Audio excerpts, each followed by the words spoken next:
Buhay Philippines, good morning sa lahat. Ang lola nyo nagkakape sa gilid ng dagat. Kaupo pala ako sa tabi ng kalsada. Tapos dagat yan. Ayun po yung bundok ng Labrador. Yan po yung Labrador. Yung bundok na yan, Labrador po yan. Opo. Gilang na pula tayo, bali.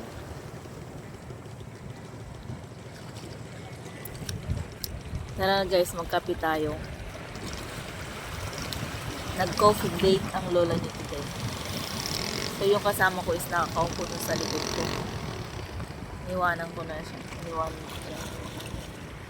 Para lang magkape. Oo nga mga tatay dyan, mga asawa natin, kailangan minsan i-date nyo rin yung asawa nyo kahit magkape lang.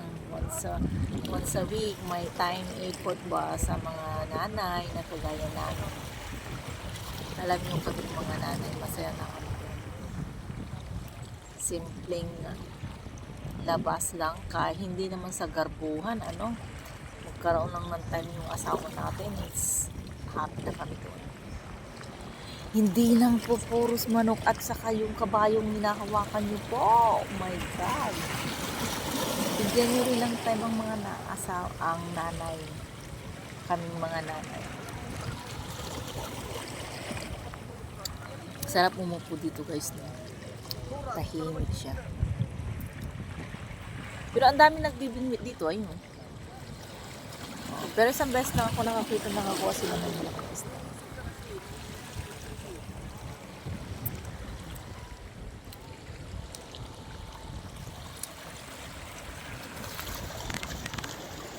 Siguro guys maglalakad ako maya. Pero unti lang kasi masakit yung pa ako. Pati yung likod ko. Wala naman akong gaanong kinain kahapon. Lalaki ng mga aso guys. Tataba. Ayun sila. Lalaki. Tatlo yan sila. Wala yung isa nag-aating pumunta sa tubig.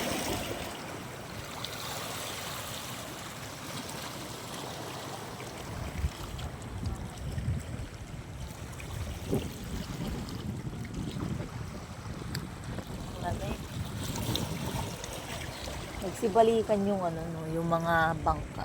Hindi siguro kaya pang lumaot kasi medyo malalaki pa yung alon. Oy classmate, Yolanda, nandyan ka na ba sa ano bang tawag nito, yung Black Sun? Matatanaw kita dito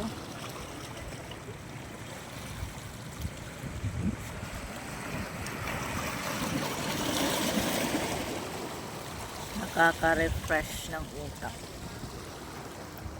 yung simoy ng hangin saka yung mga uong ng yung alon.